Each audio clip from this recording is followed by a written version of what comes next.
Hello students, welcome back once again. आज हम पढ़ने वाले हैं मैग्नेटिक इफेक्ट ऑफ करंट की नई सीरीज। मतलब क्लास 12 फिजिक्स के लिए बहुत सारे स्टूडेंट्स के मेरे पास कमेंट्स आए।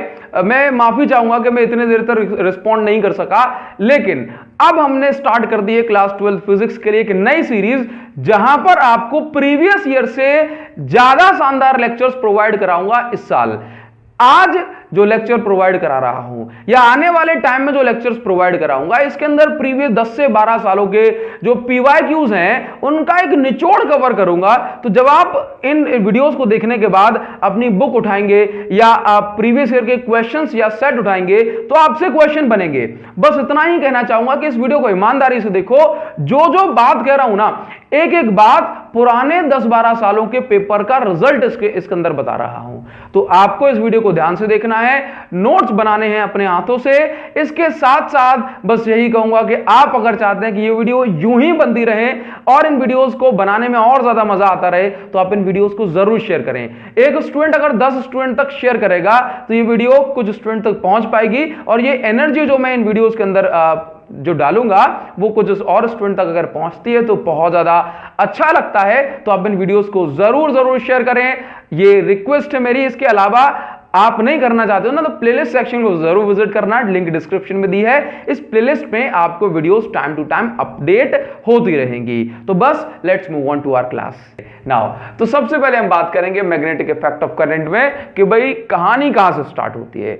बड़ी सिंपल सी बात कि 1820 से पहले का जो समय था, उस समय इलेक्ट्रिसिटी और मैग्नेटिज्म एक अलग ब्रांच हुआ करती थी। यानी कि इलेक्ट्रिक करंट का और मैग्नेटिक फील्ड का कोई दूर दूर तक लेना देना ही नहीं था। समझ रहे हो ना? इलेक्ट्रिक करंट और मैग्नेटिक फील्ड का कोई रिलेशन था ही नहीं, कोई इमेजिन भी नहीं कर सकता था। लेकिन साल आया 1820 में एक एक्सपेरिमेंट हुआ। एक साइंटिस्ट थे ऑस्टेड ने एक्सपेरिमेंट किया, और एक्सपेरिमेंट वो एक्चुअल में क्या कर रहे थे कि भाई उन्होंने जो है किसी वायर से करंट फ्लो कराया। तो उन्होंने देखा कि मेरे टेबल पे जो है एक मैग्नेटिक नीडल रखी हुई है, ये थोड़ा सा जो है डिफ्लेक्ट की। ये मैग्नेटिक नीडल है, ये इस तरह से डिफ्लेक्ट की। वो पहले समझ नहीं पाए कि एक्चुअल में इस मैग्नेटिक नीडल में डिफ्लेक्शन क्यों हुआ, क्योंकि कहा ना कि कोई सोच ही नहीं सकता था कि भाई इलेक्ट्रिक करंट और मैग्नेटिक फील्ड का कोई दूर दूर तक लेना देना भी है। तो वो थोड़ा सा परेशान हुए। उन्होंने सोचा कि यार मैग्नेटिक फील्ड तो जब तक इस मैग्नेटिक नीडल में डिफ्लेक्शन नहीं हो सकता, जब तक कि कोई एक्सटर्नल मैग्नेटिक फील्ड ना क्रिएट हुई हो। तो कहा कि अगर ये मैग्नेटिक नीडल में डिफ्लेक्शन हो रहा है तो जरूर आसपास कोई ना कोई मैग्नेट या मैग्नेटिक फील्ड बन रही होगी। तो उन्होंने चेक किया अपने टेबल पे, कहीं मेरे टेबल पे कोई अनजाने से कोई मैग्नेट तो नहीं आ गई। देन उन्होंने पाया कि उनकी टेबल पर कोई भी मैग्नेट नहीं थी। तो बोला इसमें इस मैग्नेटिक नीडल में डिफ्लेक्शन हुआ तो हुआ कैसे? मतलब मैग्नेटिक नीडल में डिफ्लेक्शन तो जो है एक्सटर्नल मैग्नेटिक फील्ड के कारण होता है या फिर मैग्नेटिक फील्ड में चेंज के कारण होता है। तो बोला क्या हुआ यहाँ पे? तो उन्होंने देखा कि मैंने इसमें करंट फ्लो कराया था, तो जरा एक बार और चेक करते हैं। तो जैसे उन्होंने दोबारा से करंट को जो है फ्लो कराया, सर्किट को ऑन किया, इस नीडल में डिफ्लेक्शन हुआ। ये नीडल जो है फिर से ऐसे हिलने लगी। फिर जैसे उन्होंने करंट को ऑफ किया, इस नीडल में जो डिफ्लेक्शन है ये रुक गया। अरे ये तो बड़ी जादुई बात हो गई।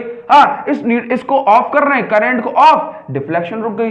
हाँ, करंट को on, deflection on, current of, deflection of, current on, deflection on. तो उन्होंने देखा कि इसका मतलब यह है कि इलेक्ट्रिक करंट के कारण ही यहां पर जो है ना मैग्नेटिक नीडल में डिफ्लेक्शन हो रहा है।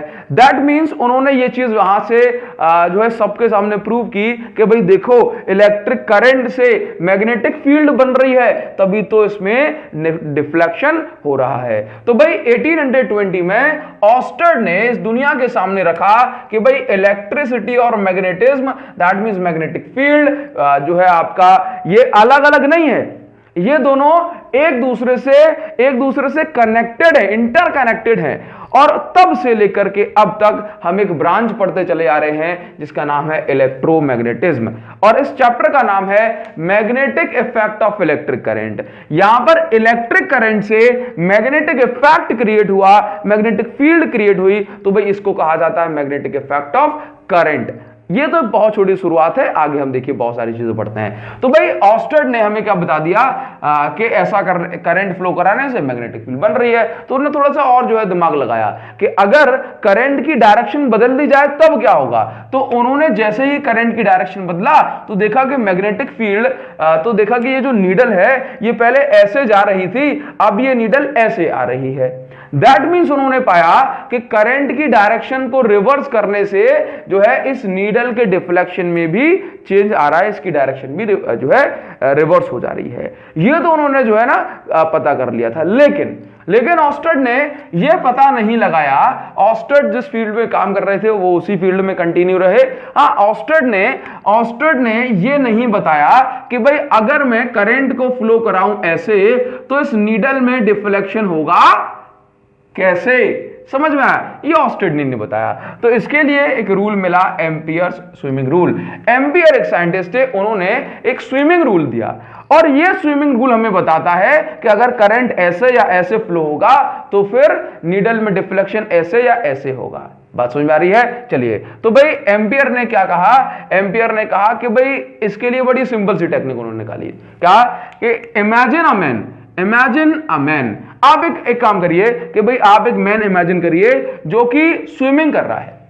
Imagine a man that is swimming along the direction of current. एक मैन को आप इमेजिन करें और ये मैन जो है ना स्विमिंग कर रहा है किस डायरेक्शन में? जिस डायरेक्शन में करंट फ्लो हो रहा है, ठीक है। और इस मैन की जो डायरेक्शन है वो कुछ इस तरह से है कि भाई इसके करंट जो है ना, करंट इसके पैरों में से होता हुआ, करंट इसके पैरों से होता हुआ हेड से पास हो रहा है, ठीक है। मान के चलो ये जो मार्कर है ये वो इंसान है, ठीक है।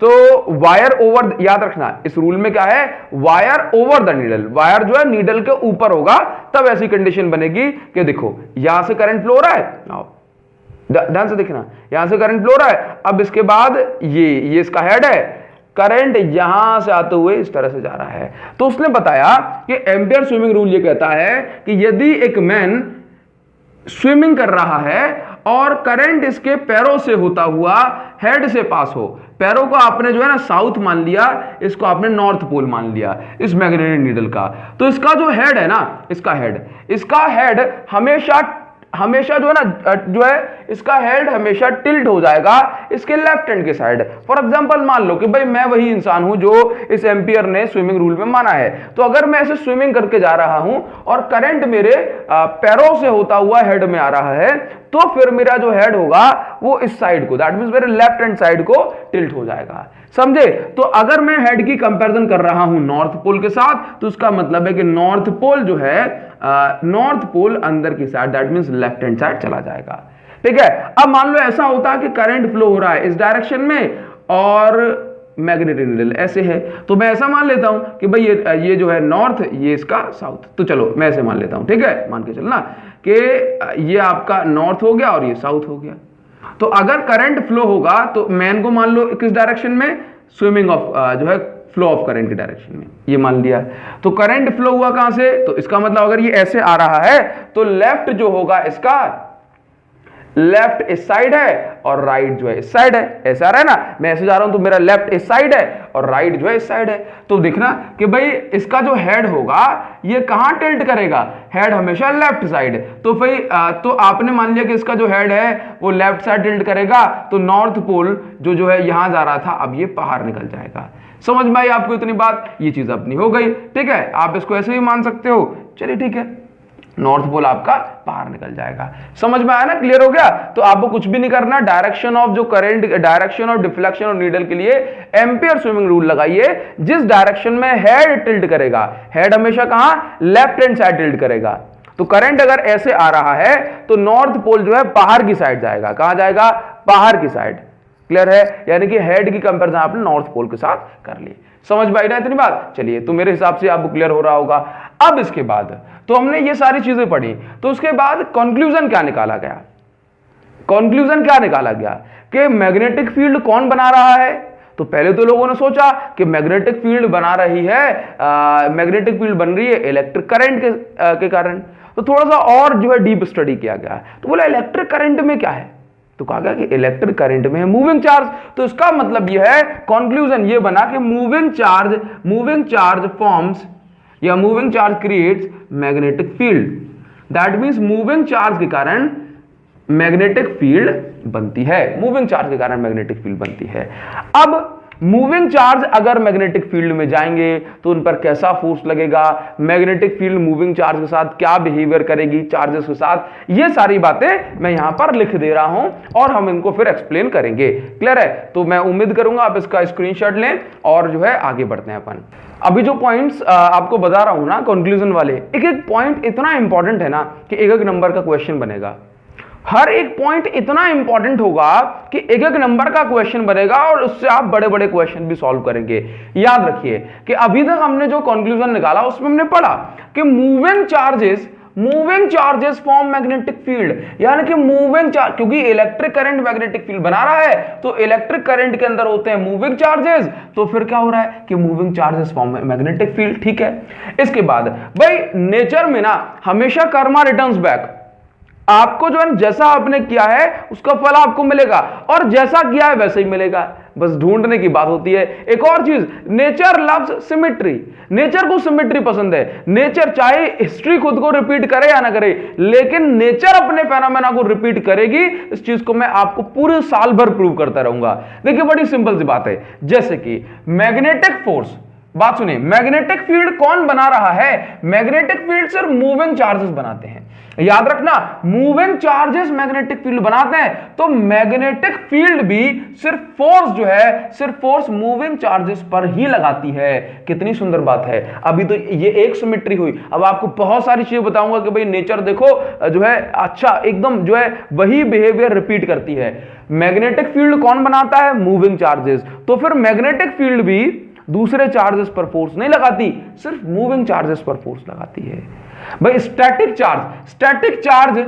Charge do not experience any magnetic force. Static charge जो होते हैं वो चार्ज जो एक जगह पर रखे होते हैं, ये कभी भी, इन पर कभी भी मैग्नेटिक फोर्स नहीं लगता है। ये बात आपको याद रखनी है। बोला ऐसा क्यों? बिकॉज नेचर लव सिमेट्री ना, नेचर को तो सिमेट्री पसंद है, जैसा आप उसके साथ करोगे वो आपको वही रिटर्न करेगी। जैसे कि अगर मैं आपसे कहता हूं कि अगर आपके पास जो है दो तरीके के चार्जेस हैं, एक है स्टैटिक चार्ज जो अपनी ही जगह पे रखा हुआ है जिसको हम बोलते हैं चार्ज एट रेस्ट, ये स्टैटिक चार्ज है। तो स्टैटिक चार्ज की प्रॉपर्टी क्या है? स्टैटिक चार्ज अगर कहीं पर रखा होगा तो वो क्या बनाता है, क्या फॉर्म करता है? तो याद रखना स्टैटिक चार्ज जो है ना केबल, और केबल क्या बनाता है? Only electric field. क्या बनाता है? Electric field only. अगर मैं बात करूं मूविंग चार्ज, तो भाई ध्यान रखिएगा, अगर मैं बात कर रहा हूं मूविंग चार्ज की तो याद रखिए क्योंकि ये चार्ज है, चार्ज ये मूव कर रहा है, क्योंकि ये चार्ज है तो चार्ज की प्रॉपर्टी है कि ये इलेक्ट्रिक फील्ड तो बनाएगा। लेकिन अब ये चार्ज मूविंग भी है, तो मूविंग चार्ज क्या बनाता है? Magnetic field. तो मूविंग चार्ज आपके इलेक्ट्रिक एंड मैग्नेटिक फील्ड जो है दोनों बनाता है। क्या बनाता है? Electric field and magnetic field both. ये चीज आपको ध्यान और याद रखनी है। आगे बढ़ेंगे, अगर आपसे एक नंबर में क्वेश्चन पूछा जाता है कि भाई करंट कैरिंग कंडक्टर, क्या करंट कैरिंग कंडक्टर अगर आपके पास है, ये रहा आपके पास करंट कैरिंग कंडक्टर, तो भाई करंट कैरिंग कंडक्टर में करंट फ्लो हो रहा है, तो ये बताइए कि करंट कैरिंग कंडक्टर क्या बनाता है? ऑप्शन दिए जाएंगे आपको, इलेक्ट्रिक फील्ड, या कहूं only electric field, only magnetic field, या फिर electric and magnetic field both. क्या बोलोगे? क्या हो सकता है आपके हिसाब से? अगर आपने कहा है इलेक्ट्रिक फील्ड ओनली तो ये तो भाई बिल्कुल ही गलत है। ठीक है, आपने कहा है electric and magnetic field both, इसमें सोचना पड़ेगा, और आपने कहा है मैग्नेटिक फील्ड ओनली, इसमें सोचना पड़ेगा। ठीक है, तो देखिए अगर आपको लग रहा है, इसका आंसर मैं बताऊं कि भाई करंट कैरिंग कंडक्टर जो होते हैं ये सिर्फ और सिर्फ अपने अराउंड मैग्नेटिक फील्ड बनाते हैं। Current carrying conductor electric field नहीं बनाते, बिकॉज इलेक्ट्रिक फील्ड जो बनती है वो एक्सेस चार्ज के कारण होती है। इलेक्ट्रिक फील्ड जो बनती है वो एक्स्ट्रा चार्ज के कारण होती है। फॉर एग्जाम्पल, अगर मैंने कहा कि ये मेरे पास एक कंडक्टर है और इस कंडक्टर को मैंने चार्ज दिया 5 कूलम, तो ये अपने अराउंड इलेक्ट्रिक फील्ड बनाएगा, लेकिन क्योंकि इसमें हो रहा है करंट फ्लो, तो एक्चुअल में जब करंट फ्लो होता है ना, तो जब करंट फ्लो होता है किसी भी कंडक्टर के अंदर, तो करंट फ्लो के दौरान जो भी बैटरी है या जो भी सोर्स है जो करंट फ्लो करा रहा है, वो इसी कंडक्टर के चार्जेस को सर्कुलेट कराता है, इसी कंडक्टर के चार्जेस को घुमाता रहता है। बैटरी या कोई भी सोर्स कंडक्टर को एक्स्ट्रा चार्ज नहीं देता। तो जब इस कंडक्टर के ऊपर नेट चार्ज नहीं आएगा, जब इस कंडक्टर के ऊपर नेट चार्ज 0 होगा, तो फिर ये इलेक्ट्रिक फील्ड नहीं बनाएगा, इलेक्ट्रिक फील्ड नहीं बनाएगा। इलेक्ट्रिक फील्ड बनती है जब इस कंडक्टर पे कोई एक्स्ट्रा चार्ज, ये बैटरी इसको कोई एक्स्ट्रा चार्ज दे लेती ना, एक्स्ट्रा चार्ज दे देती है ना, तो फिर क्या होता कि भाई इसके पास इलेक्ट्रिक फील्ड बनने लगती, ठीक है। लेकिन एक्चुअल में क्या हो रहा है, क्योंकि जो चार्जेस का मोशन तो उसके अंदर हो रहा है, कोई भी इसके पास एक्स्ट्रा चार्ज नहीं है, एक्सेस चार्ज नहीं है, ठीक है। लेकिन क्योंकि इलेक्ट्रॉन्स या फिर आयन जो है मोशन कर रहे हैं, जिसके कारण से ये जो है ना क्या बनाएगा, सिर्फ और सिर्फ जो है मैग्नेटिक फील्ड। तो याद रखिएगा, बड़ा ही इंपॉर्टेंट क्वेश्चन है कि मूविंग चार्ज क्या बनाते हैं, बोला दोनों, और करंट कैरिंग कंडक्टर क्या बनाते हैं, only magnetic field. Current carrying conductor के पास क्या नहीं होता, बोला एक्सेस चार्ज या नेट चार्ज उसके ऊपर 0 होता है, that's why it does not form electric field. आगे बढ़ेंगे, अब देखिए हमने पढ़ा है कि कोई भी करंट कैरिंग कंडक्टर है तो ये मैग्नेटिक फील्ड बनाएगा, आपने 10th क्लास में पढ़ा है। अब कोई भी करंट कैरिंग कंडक्टर है तो इसके अराउंड मैग्नेटिक फील्ड होगी, कैसे बनेगी, ये इसमें करंट फ्लो हो रहा है, तो करंट फ्लो हो रहा है तो इसके चारों ओर मैग्नेटिक फील्ड बनेगी। तो मैग्नेटिक फील्ड की डायरेक्शन, अगर किसी स्ट्रेट कंडक्टर में करंट फ्लो हो रहा है तो हम मैग्नेटिक फील्ड की डायरेक्शन देते हैं राइट हैंड थंब रूल से, ठीक है। थंब किस डायरेक्शन में रखते हैं, थंब को रखते हैं in the direction of current, thumb को किस डायरेक्शन में, करंट की डायरेक्शन में। फिंगर्स को आपको फिंगर्स को कर्ल करेंगे, तो फिंगर्स को कर्ल करोगे तो ये देगी आपको मैग्नेटिक फील्ड की डायरेक्शन। समझ में आया आपको, है ना। क्या करना है कि आपको देखना है कि अगर करंट जा रहा है ऊपर तो थंब को रख दिया ऊपर और अपनी उंगलियों को मोड़ दिया, घुमा दिया, जिस डायरेक्शन में उंगलियां घूम रही हैं, जिस डायरेक्शन में फिंगर्स कर्ल हो रही हैं, उसी डायरेक्शन में बनेगी मैग्नेटिक फील्ड इस कंडक्टर के अराउंड, ठीक है। तो इस कंडक्टर के चारों ओर मैग्नेटिक फील्ड बनेगी इन एंटी क्लॉकवाइज डायरेक्शन। अगर करंट नीचे फ्लो हो रहा होता तो आप थंब को नीचे रख के ऐसे फिंगर को घुमाते, तो उस केस में जो मैग्नेटिक फील्ड बनती वो आपकी कुछ इस डायरेक्शन में बनती, ठीक है, क्लॉकवाइज डायरेक्शन में। ये बात क्लियर हो रही है ना आपको। इसके बाद हम सीखेंगे कि मैग्नेटिक फील्ड को हम रिप्रेजेंट कैसे करते हैं। तो पहले तो बड़ी सिंपल सी बात बताऊं, मैग्नेटिक फील्ड के लिए जो अल्फाबेट हमने जो है ना, जो लेटर हमने डिसाइड किया है that is B. Magnetic field intensity के लिए जो अल्फाबेट होता है दैट इज बी। बी से हम बताते हैं मैग्नेटिक फील्ड को नाउ। तो अब मैं अगर आपसे कहता हूं कि मैग्नेटिक फील्ड जो है, मान के चलिए अगर लेफ्ट और राइट जा रही है तो आप लेफ्ट एरो लगा दोगे, राइट एरो लगा दोगे। हाँ, ऊपर नीचे जा रही तो आप अपवर्ड एरो लगा दोगे, डाउनवर्ड साइड एरो लगा दोगे। लेकिन अगर मैग्नेटिक फील्ड इस बोर्ड से बाहर निकल के आपकी साइड आ रही है तो क्या करेंगे, या आपकी ओर से बोर्ड में एंटर कर रही है तब क्या करेंगे, तो आपको बस यहां पर एरो का रूल याद रखना हो। जैसे मान के चलो कि अगर मैं यहां से एक एरो छोड़ूं तो आपको क्या दिखाई देगा, ये वाला एरो अगर मैंने जो है ना एक तीर छोड़ा तो आपको क्या दिखाई देगा, आपको दिखाई देगा इसका पॉइंट, ठीक है। और आपने रामायण वगैरह में देखा होगा कि जो अपना जो एरो होता है वो कुछ इस तरह का होता है, फेदर टाइप। पीछे जैसे आप छोड़ोगे ना इसको, तो आपको जैसे छोड़ोगे, जैसे एरो आपसे दूर जाएगा तो आपको सिर्फ उसका फेदर दिखाई देगा। क्या दिखाई देगा, फेदर, पीछे वाला पंख। दैट मींस आपको क्रॉस वाला पोर्शन दिखाई देगा। तो जब मैग्नेटिक फील्ड हमसे दूर जाती है और किसी के अंदर एंटर करती है तो आपको क्रॉस दिखाई देता है। लेकिन जब मैग्नेटिक फील्ड हमारी ओर आती है, तो जब ये एरो हमारी ओर आएगा तो आपको ये इसका पॉइंट दिखाई देगा, तीर का पॉइंट दिखाई देगा। तो आप इसको लिखते हैं कि आपको पॉइंट दिखाई देगा और आप इसको एक सर्कल में रिप्रेजेंट कर देते हैं। तो अगर कहीं पर इस तरह से क्रॉस लगा दिए गए हैं, इसका मतलब यह है कि magnetic field is into the, देखो कहां पर, ये प्लेन है, क्योंकि हम पेपर पे ज्यादा काम करते हैं तो भाई कह दिया कि भाई प्लेन ऑफ पेपर, ये आपका प्लेन है, प्लेन ऑफ पेपर, और इसके अंदर मैग्नेटिक फील्ड अगर एंटर कर रही है, ये मैंने उल्टा बोल दिया, उल्टा लिख दिया आप यहां पर, है ना। तो आप यहां पर लिखिए आउट ऑफ द प्लेन, हाँ, क्योंकि आपकी साइड आएगा तो आपको ये दिखाई देगा आउट ऑफ द प्लेन, और इसको आप लिखेंगे into the plane of paper. Clear है ना। अगर ये ऐसे छोड़ा, ये अंदर को जा रहा है तो आपको फेदर, आपको पीछे वाला पोर्शन दिखाई देगा, तो आपने बना दिया। क्रॉस का मतलब क्या है, into the plane of paper. और अगर फील्ड बाहर निकल रही तो आप उसको बोलते हैं out of the plane of paper. ठीक है नाउ अभी हम आगे सीखेंगे कि मैग्नेटिक फील्ड का जो बिहेवियर है चार्ज के ऊपर फोर्स के लिए कैसा है। समझ रहे हो, मैग्नेटिक फील्ड चार्ज को कैसे कैसे घुमाती है, वेलोसिटी में क्या चेंज आता है, एक्सेलरेशन होती है या नहीं होती, सारी चीजें बताएंगे। आप इसका स्क्रीनशॉट ले लो फास्ट। तो अभी हम जानेंगे कि यदि कोई चार्ज मैग्नेटिक फील्ड में मोशन कर रहा है तो मैग्नेटिक फील्ड उस चार्ज पर कितना फोर्स लगाएगी। हम ये तो जानते हैं ना कि मैग्नेटिक फील्ड चार्ज पर फोर्स लगाती है, मूविंग चार्ज पर, तो वो कितना फोर्स लगाएगी इसके लिए मैं डेरिवेशन करना है, 1 टेस्ला को डिफाइन करेंगे।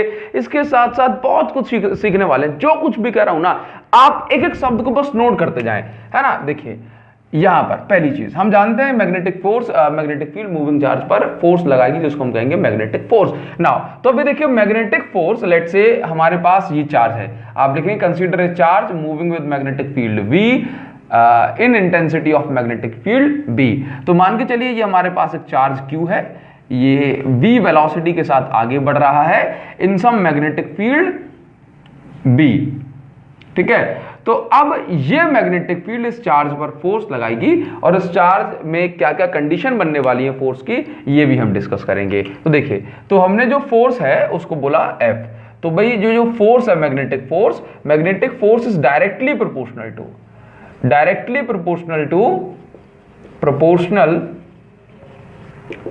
टू मैग्नीट्यूड ऑफ चार्ज, है ना, magnitude of charge. That means चाहे चार्ज पॉजिटिव हो या नेगेटिव हो, इससे फर्क नहीं पड़ेगा कितना चार्ज है, 2 कूलम है 3 कूलम है, तो मैग्नीट्यूड ऑफ चार्ज। तो आपने लिखा भाई F is directly proportional to Q।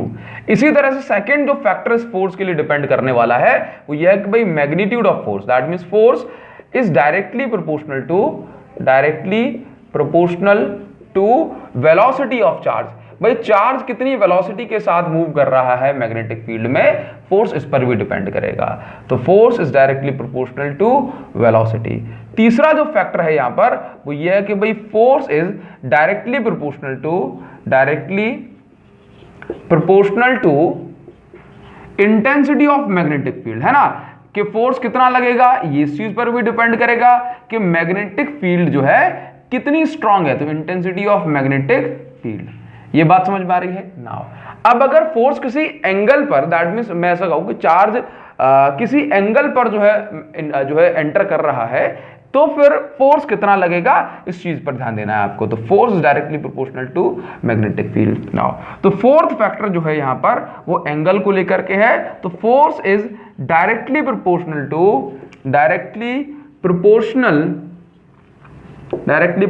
To sine theta.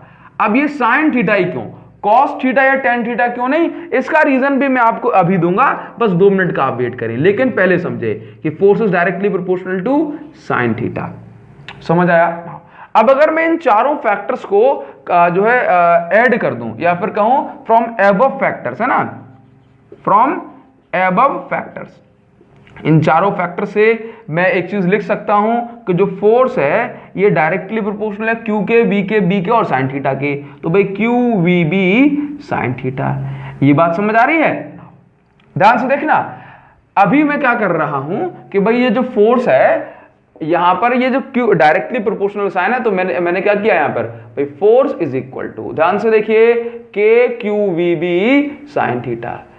आपने प्रोपोर्शनलिटी साइन हटाया तो यहां पर एक कांस्टेंट आ गया, where K is proportionality constant in SI unit, it's value is 1 in SI unit.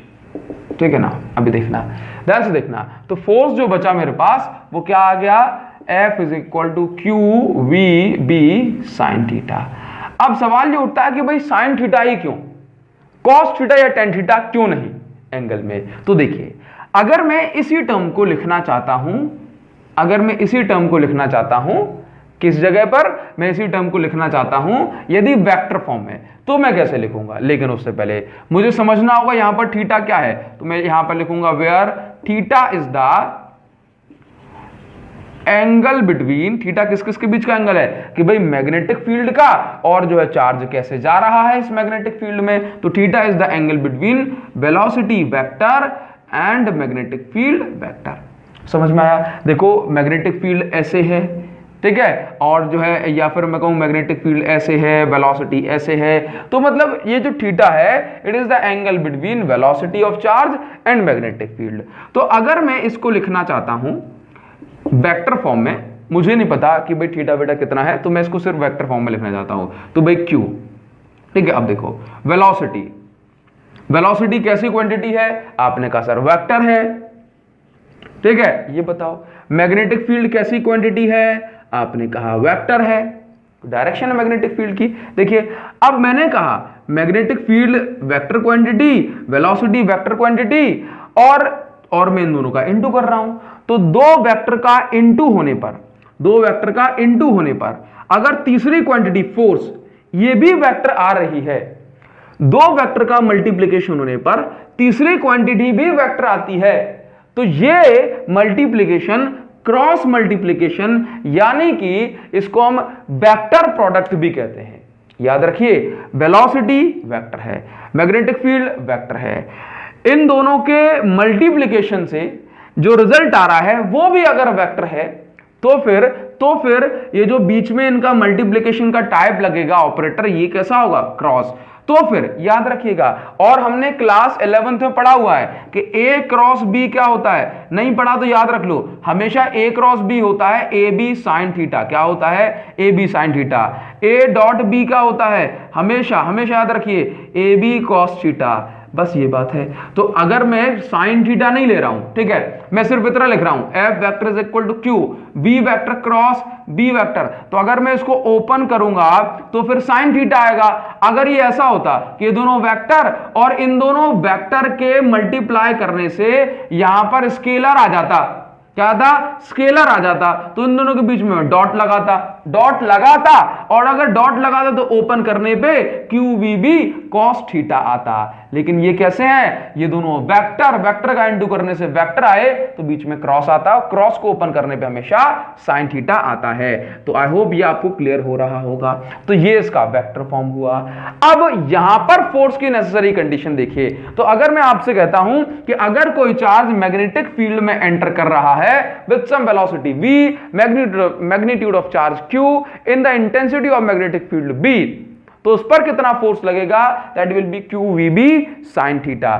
अगर मैं आपसे कहता हूं कि भाई if theta is equal to 90 degree, इसका मतलब है कि मैग्नेटिक फील्ड मान के चलो एकदम अंदर है, चार्ज ऐसे आ रहा है, तो भाई थीटा कितना बन गया, मैग्नेटिक फील्ड ऐसे अंदर की साइड और चार्ज ऐसे जा रहा है, तो थीटा कितना 90 डिग्री। अगर 90 डिग्री है तो मैं इसको लिखूंगा F is equal to QVB sin 90, और साइन 90 क्या होता है, साइन 90 होता है, यहां पर भी बहुत शानदार चीजें देने वाला हूं, वेट करो जरा। साइन 90 की वैल्यू 1 है तो F इज इक्वल टू क्या आ गया, QVB। अब मान के चलिए कि यदि बहुत ज्यादा शानदार बात आ गई भाई, बहुत ज्यादा सुंदर, इसको जो है छोड़ना मत। अगर मैं आपसे कहता हूं कि यदि एंगल जो है ना theta is equal to 0 degree है, दैट मींस मैग्नेटिक फील्ड ये रही, ठीक है, और वेलोसिटी ऑफ चार्ज भी ये रही, मैग्नेटिक फील्ड ये और वेलोसिटी ऑफ चार्ज भी है, यानी कि मैग्नेटिक फील्ड और वेलोसिटी दोनों सेम डायरेक्शन में है, मैग्नेटिक फील्ड और वेलोसिटी दोनों सेम डायरेक्शन में है, और अगर दोनों सेम डायरेक्शन में है तो फिर एंगल कितना हो गया, theta is equal to 0 degree. और अगर angle theta is equal to 0 degree हो गया तो F is equal to QVB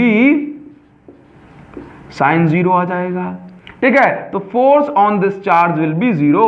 इसका मतलब है कि यदि कोई चार्ज मैग्नेटिक फील्ड के पैरेलल जा रहा है तो मैग्नेटिक फील्ड उस चार्ज पर कोई भी फोर्स नहीं लगा पाती, मैग्नेटिक फील्ड उस चार्ज पर कोई भी फोर्स नहीं लगाती, ठीक है। मैग्नेटिक फील्ड और किस पर फोर्स नहीं लगाती, यदि किसी चार्ज की वेलोसिटी 0 हो, यानी कि स्टैटिक चार्ज पर कोई फोर्स लगाती। इसके अलावा यदि theta is equal to 180 degree है, दैट मींस मैग्नेटिक फील्ड इस डायरेक्शन में है और आपकी वेलोसिटी ऑफ चार्ज इस डायरेक्शन में है, तो फिर आपका थीटा 180 डिग्री हो जाएगा, और साइन 180 होता है आपका 0। तो उस केस में भी जो फोर्स है चार्ज पर लगने वाला ये हो जाएगा 0।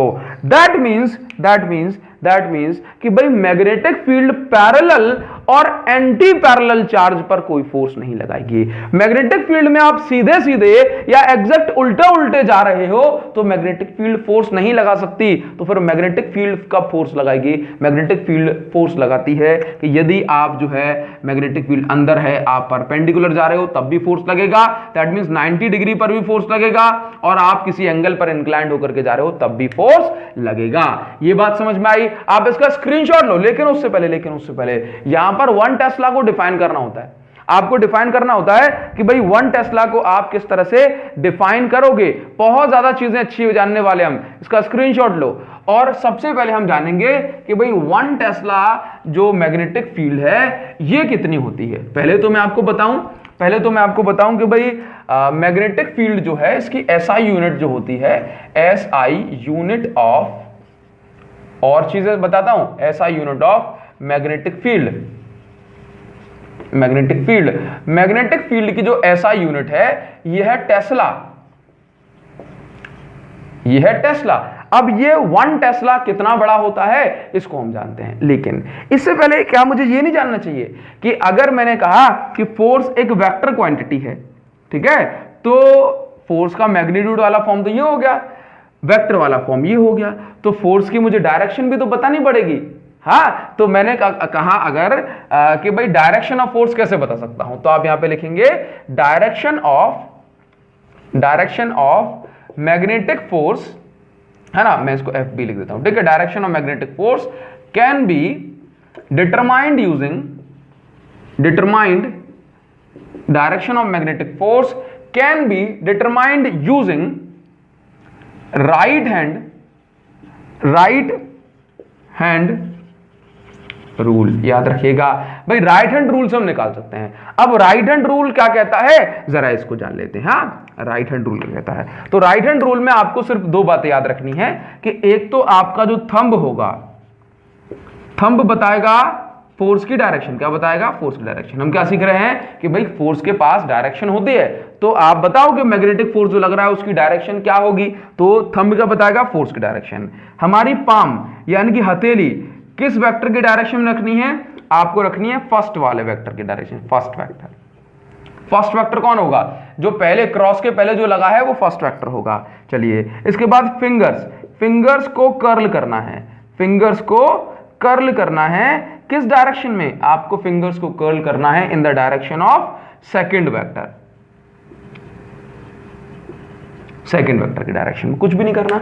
जरा ध्यान से देखो, अगर मैंने कहा कि कोई भी चार्ज है, अब इस चार्ज की जो वेलोसिटी है, ये वेलोसिटी है इस डायरेक्शन में B वेक्टर, और मैग्नेटिक फील्ड है इस डायरेक्शन में B वेक्टर, तो आपको राइट हैंड थंब रूल से निकाल लेना है। कैसे निकालोगे? तो देखिए जरा, पहला वेक्टर कौन सा है? B वेक्टर, तो आपने पहले वेक्टर की डायरेक्शन में अपनी थंब जो है पाम रख दी, हथेली, ठीक है, ये रख दी, और दूसरे वेक्टर की डायरेक्शन में, ये जो B वेक्टर है दूसरा वेक्टर है, दूसरे वेक्टर की डायरेक्शन में अपनी उंगलियों को घुमाना है, फिंगर्स को कर्ल करना है, छोटे एंगल से, ऐसे नहीं घुमाना, उंगली तोड़ोगे क्या 1 नंबर के क्वेश्चन के पीछे? नहीं ना, तो क्या करोगे, ये ऐसे घुमाओगे तो जो थंब होगा ये बाहर की साइड जाएगा। अगर थंब बाहर की साइड जा रहा है तो मैं कहूंगा फोर्स का नेचर कैसा है? Out of the plane. मान के चलो अगर ये ऐसी कंडीशन होती कि ये रहा मेरा जो है, मैं कह दूंगा वेलोसिटी वेक्टर, और ये हो जाता मैग्नेटिक फील्ड वेक्टर, क्या करना होगा? तो देखो, मैं मान के चलो मैंने वेलोसिटी के पहले वेक्टर की डायरेक्शन में अपनी पाम रख दी, जरा ध्यान से देखो, ये अब दूसरे वेक्टर की डायरेक्शन में मुझे क्या करना है? मुझे जो है अपनी उंगलियों घुमाना है, तो ऐसे घुमाऊंगा क्या? नहीं, ये तो बड़ा एंगल हो रहा है, हमेशा शॉर्टर एंगल से घुमाते हैं, और ऐसे मैं घुमा नहीं पाऊंगा, तो क्या करना पड़ेगा? हाथ को ऐसे किया और पहले वेक्टर की डायरेक्शन में पाम हो गई, ये हो गई, उंगलियों कर्ल करिए दूसरे वेक्टर की डायरेक्शन, थंब का जा रहा है अंदर, तो ये दूसरे वाले केस में जो मैग्नेटिक फील्ड की डायरेक्शन होगी ये इनटू द प्लेन होगी। समझे? तो राइट हैंड थंब रूल से हम इस तरह से बता सकते हैं। क्लियर हो रही है मेरी बात? आओ, तो ये जो है ना फोर्स की डायरेक्शन हो गई। अब हम ये जानेंगे कि SI यूनिट ऑफ मैग्नेटिक जो फील्ड है दैट इज योर टेस्ला। अब ये 1 टेस्ला कितना होता है इसको हम डिफाइन कर देंगे। तो भाई F is equal to QVB sin theta. मुझे इस B बी मतलब इस मैग्नेटिक फील्ड की वैल्यू को 1 टेस्ला प्रूव करना है, ठीक है ना। तो क्या करेंगे कि मान के चलिए अगर एक चार्ज है आपके पास, ये चार्ज है 1 कूलाम का, ये चार्ज 1 मीटर पर सेकंड की वेलोसिटी से मूव कर रहा है, वेलोसिटी 1 मीटर पर सेकंड। ये चार्ज जो एंटर करता है ये 90 डिग्री से एंटर करता है, दैट मींस वेलोसिटी और मैग्नेटिक फील्ड के बीच में एंगल बन रहा होगा 90 डिग्री। और यदि इस चार्ज पर जो फोर्स है ये 1 न्यूटन लगता है, तो फिर देखना जरा क्या होगा, तो फिर जो मैग्नेटिक फील्ड होगी ये 1 टेस्ला होगी। जैसे मान के चलिए कि फोर्स 1 न्यूटन लगा, मैग्नीट्यूड 1 कूलाम हो गया, वेलोसिटी भी 1 मीटर पर सेकंड हो गई, और चलिए मैं इसको लिख दूं 1 कूलाम इंटू 1 मीटर पर सेकंड, और एंगल अगर 90 डिग्री बन रहा है तो sin 90 तो 1 हो जाएगा, ये बचेगा b। तो b यहां से क्या बन गया, b जो हो गया दैट इज योर 1 न्यूटन पर 1 कूलाम, देखो ये नीचे जाएगा, इंटू 1 मीटर पर सेकंड। तो आप यहां पर लिखे, आप यहां पर लिखना है थोड़ा सा आपको, if A charge of magnitude 1 coulomb, ध्यान सुनिए, if force act on a charge moving with velocity 1 meter per second having magnitude 1 coulomb enters magnetic field making angle theta between velocity and magnetic field is 1 newton, note karo, is 1 newton, then this intensity of magnetic field is necessarily 1 tesla। बात समझ में आ रही है। तो B की जगह मैं क्या लिख दूं, 1 टेस्ला। बात सुनिए, 1 टेस्ला मैग्नेटिक फील्ड, कितनी मैग्नेटिक फील्ड है इसको जरा ध्यान सुनना कि भाई यदि कोई 1 न्यूटन का मतलब 1 कूलाम का चार्ज, 1 कूलाम का चार्ज 1 मीटर पर सेकंड से 1 कूलाम का चार्ज 1 मीटर पर सेकंड से 90 डिग्री पर एंटर करता है मैग्नेटिक फील्ड में, और इस पर अगर 1 न्यूटन का फोर्स लगता है तो ये मैग्नेटिक फील्ड जरूर 1 टेस्ला वाली होगी। तो अगर मैं आपसे कहता हूं डिफाइन 1 टेस्ला, तो क्या बोलोगे, if a charge of 1 coulomb moving with velocity 1 meter per second enters magnetic field making angle theta with velocity and magnetic field, if force on this charge is 1 newton, then this intensity of magnetic field must be 1 Tesla. I hope ये आपको clear हो रहा होगा। अब हम ये जानने वाले हैं कि अगर कोई चार्ज मैग्नेटिक फील्ड में एंटर करेगा तो उस पर फ्लेमिंग लेफ्ट हैंड रूल से कैसे फोर्स लगेगा, और अगर फोर्स लगेगा तो वो फोर्स क्या इसकी वेलोसिटी चेंज करेगा, काइनेटिक एनर्जी में कितना चेंज करेगा, एक्सेलरेशन वगैरह, वर्क डन वगैरह, सब कुछ आज आपको बताने वाला हूं। तो आप इसका स्क्रीनशॉट ले लो जल्दी से, फास्ट।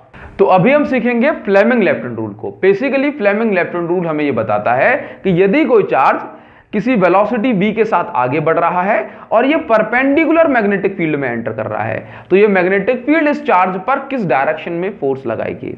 क्या समझे कि यदि कोई चार्ज मैग्नेटिक फील्ड में एंटर कर रहा है तो ये मैग्नेटिक फील्ड इस चार्ज पर किस डायरेक्शन में फोर्स लगाएगी।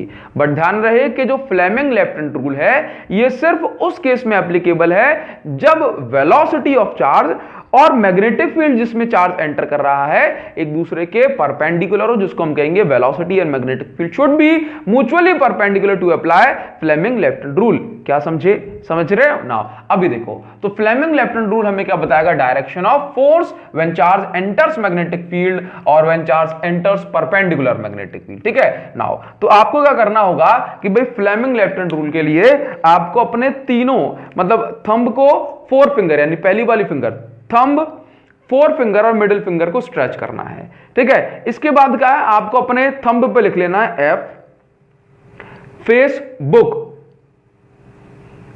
FB, और इस पे लिख लेना व्यू, फेसबुक पर आने वाले व्यू। ठीक है, फेसबुक व्यू। तो आपने लिख लिया, इसको क्या लिख लिया, फेसबुक व्यू। ठीक है, इसका मतलब हो गया FBV, ये है फोर्स ऑन चार्ज। ये जो थंब होगा ये डायरेक्शन ऑफ फोर्स बताएगा। ठीक है, ये जो B है ये फिंगर को हमें रखना है मैग्नेटिक फील्ड की डायरेक्शन में। ठीक है, और मिडिल फिंगर जो है इसको हमें रखना है, ये देखो V लिख के रखा है, इसको वेलोसिटी की डायरेक्शन। बस आपको बस ये तीनों फिंगर को इस तरह से अरेंज करना है, थंब जो होगा फोर्स की डायरेक्शन बताएगा। फॉर एग्जांपल भाई आप क्रॉस क्यों लगाते हो, क्रॉस लगाते हो मैग्नेटिक फील्ड इनवर्ड है, कहां है इनवर्ड, और डॉट किसका रिप्रेजेंटेशन है कि जो मैग्नेटिक फील्ड है ये आउटवर्ड है। बाहर की साइड आ रही है, ठीक है ना। तो अभी देखना क्या करना है, पहला काम कि मान के चलो ये चार्ज जो है आ रहा है और ये चार्ज इस डायरेक्शन में इसकी वेलोसिटी है और मैग्नेटिक फील्ड इनवर्ड है अंदर। तो मतलब आपको बताना है कि यदि ये चार्ज मैग्नेटिक फील्ड में एंटर करेगा तो उस चार्ज पर किस डायरेक्शन में फोर्स लगेगा। तो बता पाओगे क्या करना है, देखो जरा, मैग्नेटिक फील्ड है इस डायरेक्शन में, सॉरी वेलोसिटी है इस डायरेक्शन में, मैग्नेटिक फील्ड अंदर है, अंदर अंदर, तो भाई फोर्स कहां लगेगा। तो देखो वेलोसिटी वाली फिंगर ये लगा दी, वेलोसिटी वाली फिंगर ये है, ठीक है, ये मैग्नेटिक फील्ड वाली है, मैग्नेटिक फील्ड कहां है, अंदर। तो देखो वेलोसिटी वाली फिंगर ये रही, मैग्नेटिक फील्ड अंदर है, थंब कहां जा रहा है, ऊपर। इसका मतलब है कि जब ये चार्ज ऐसे जाएगा तो उस पर ऊपर की साइड फोर्स लगेगा, ऐसे फोर्स लगेगा, इस पर ऊपर की साइड फोर्स लगेगा। अब ये मैग्नेटिक फील्ड इस पर ऊपर फोर्स लगा के इसको क्या करेगी, बोला घुमाएगी। कैसे घुमाएगी बताएंगे, लेकिन आप पहले ये सीखिए कि डायरेक्शन ऑफ फोर्स कैसे निकालेंगे, ठीक है। चलो एक और चीज देखते हैं, मान के चलो कि कोई भी चार्ज अब इस बार ऐसे एंटर कर रहा है मैग्नेटिक फील्ड में इस डायरेक्शन में, लेकिन इस बार क्या है, ये देखो ये वेलोसिटी की डायरेक्शन हो गई, इस बार मैग्नेटिक फील्ड बाहर की साइड है, आउटवर्ड। तो क्या करेंगे, बाहर की साइड मैग्नेटिक फील्ड है ना, तो बाहर की साइड अपनी ये वाली फिंगर को रखो मैग्नेटिक फील्ड, ठीक है ना, ये रख दिया मैंने। अब जरा चेक करो कि चार्ज कहां जा रहा है, इस साइड, तो वेलोसिटी वाली फिंगर को घुमा के ऐसे कर दो, मैग्नेटिक फील्ड बाहर है, वेलोसिटी यहां है, थंब कहां जा रहा है, नीचे। इसका मतलब है कि इस पर जो फोर्स लगेगा ये डाउनवर्ड लगेगा। कैसे लगेगा, इस पर डाउनवर्ड फोर्स लगेगा। कैसे लगेगा, डाउनवर्ड फोर्स। फोर्स कैसे लगा, डाउनवर्ड, ठीक है। अब आप ये मान के चलिए कि मैग्नेटिक फील्ड इस डायरेक्शन में है और चार्ज हमारा जो मोशन कर रहा है वो ऊपर की साइड है, ठीक है। अच्छा एक और चीज, ये जो डायरेक्शन हम बताते हैं ये फोर्स ऑन पॉजिटिव चार्ज बताते हैं। क्या बताते हैं, फोर्स ऑन पॉजिटिव चार्ज।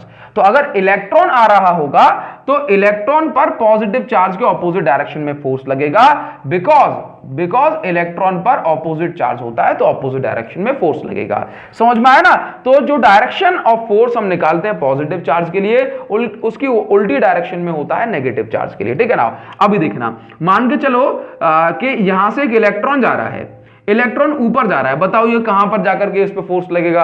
तो हमें इलेक्ट्रॉन के लिए नहीं, हम तो निकालेंगे पॉजिटिव चार्ज के लिए, इलेक्ट्रॉन के लिए उल्टी डायरेक्शन में घुमा देंगे बस। अब मान के चलना, देखे ना, चलो मैं इसको पॉजिटिव ही कहता हूं, इलेक्ट्रॉन के लिए केस बता देंगे ना। पॉजिटिव चार्ज जा रहा है ऊपर, तो पहले ये तो मैग्नेटिक फील्ड कहां है, ये रही, ठीक है, इस डायरेक्शन में, ठीक है, इस डायरेक्शन में, ठीक है, ये कर ली। अब चार्ज कहां जा रहा है, ऊपर, तो वेलोसिटी वाली फिंगर ऊपर, थंब कहां जाएगा, अंदर। तो उसका मतलब ये चार्ज ऐसे जाएगा और उस पर अंदर की साइड फोर्स लगेगा। कैसे लगेगा, इस पर अंदर की साइड फोर्स लगेगा, मतलब चार्ज जाएगा और अंदर फोर्स लगेगा, ये ऐसे घूमने लगेगा, समझे ना। अब अगर इलेक्ट्रॉन के लिए निकालूं या नेगेटिव चार्ज के लिए निकालूं तो फोर्स कैसे लगेगा, अगर पॉजिटिव चार्ज पे लग रहा है अंदर तो बाहर की साइड पे लगे, मतलब जो है इलेक्ट्रॉन पे लगेगा नेगेटिव पे बाहर की साइड। समझ में आ रहा है। चलिए एक क्वेश्चन आपके लिए, आप इसको करके दिखाओ, फिर अपन 12th क्लास की चीज पे, ये तो 10th क्लास में पढ़ा है ना। नाउ आप देखो, ये जो है अपने पास इस तरह से मैग्नेटिक फील्ड की, ये चलो ऐसे बना देते हैं, ये मैग्नेटिक फील्ड की डायरेक्शन है और आपका जो चार्ज है वो इस डायरेक्शन में मोशन कर रहा है। तो बताइए, ये वेलोसिटी है, ये मैग्नेटिक फील्ड है, इस पर फोर्स किस डायरेक्शन में लगेगा, ये बता देना भाई। 10th क्लास की चीज है, ज्यादा अपन इस पर डिस्कशन नहीं करेंगे, समझ रहे हो ना। नाउ अभी हमें ये सीखना है कि जब कोई चार्ज मैग्नेटिक फील्ड में एंटर करता है या जब कोई, अभी परपेंडिकुलर वाला किस ले रहे हैं ना, तो देखिए बाकी एंगल वाला भी किस लेंगे। अगर हम सीख रहे हैं कि यदि कोई चार्ज मैग्नेटिक फील्ड में एंटर कर रहा है, मैग्नेटिक फील्ड इस पर फोर्स लगा रही है, अपवर्ड लगा रही है, डाउनवर्ड लगा रही है, तो ये जो फोर्स लगेगा इसके कारण से ये चार्ज को क्या होगा, मतलब ये चार्ज गोल घूमेगा, आगे बढ़ेगा, इस पे पुश लगेगा, पुल लगेगा, क्या सारी कंडीशन बनेगी, अभी हम ये जानने वाले हैं। क्या जानने वाले हैं कि अगर कोई चार्ज मैग्नेटिक फील्ड में एंटर कर रहा है तो मैग्नेटिक फील्ड उस चार्ज पर किस डायरेक्शन में फोर्स लगाएगी, ठीक है। चलिए मान के चलिए, लेट्स से कि मेरे पास ये एक चार्ज है, अब ये चार्ज यहां पर मैग्नेटिक फील्ड, पूरे रीजन में मैग्नेटिक फील्ड है, मान के चलो ये वाला चार्ज यहां पर इस डायरेक्शन में जा रहा है, ठीक है। ध्यान से देखना, बहुत ज्यादा जरूरी चीज बता रहा हूं, एक एक बात को नोट करना है आपको आपके एग्जाम के लिए। ये चार्ज मान लो ऊपर मोशन कर रहा है, मतलब ऐसे, ये वेलोसिटी है, मैग्नेटिक फील्ड अंदर है, मैग्नेटिक फील्ड कहां है, मैग्नेटिक फील्ड अंदर है। तो देखना जरा, मैग्नेटिक फील्ड कहां, आपने कहा मैग्नेटिक फील्ड अंदर है सर, तो मैग्नेटिक फील्ड अंदर बना दी, अंदर, वेलोसिटी कहां है, आपने कहा वेलोसिटी यहां है, तो फोर्स कहां लगेगा, फोर्स लगेगा ऊपर। जरा ध्यान से देखो, आपको बहुत ज्यादा जरूरी बात बता रहा हूं कि मैग्नेटिक फील्ड अंदर, वेलोसिटी यहां पर, फोर्स लगेगा ऊपर।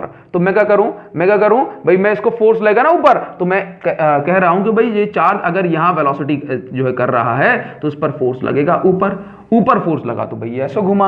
अब इस जगह पे देख लो, ध्यान से देखना कि वेलोसिटी का है, आपने कहा सर मैग्नेटिक फील्ड का है अंदर, वेलोसिटी का है, बोलो वेलोसिटी जो है ये जा रही है, ऐसे है ना, ये देखो ये ऐसे है ना, ऐसे, तो वेलोसिटी का है, आपने कहा ये रही, मैग्नेटिक फील्ड कहां है, ये है, थंब कहां जा रहा है, थंब जा रहा है ऐसे, इसका मतलब ये हुआ कि थंब कहां है, ऐसे, तो इसका मतलब है इस पे फोर्स लग रहा है इस डायरेक्शन में, फोर्स कहां लग रहा है, इस डायरेक्शन में। तो ये चार्ज जो यहां जा रहा था, इस पे फोर्स लग रहा है इस डायरेक्शन में, जिसके कारण क्या होगा, जिसके कारण ये चार्ज हल्का सा इस साइड को मुड़ेगा।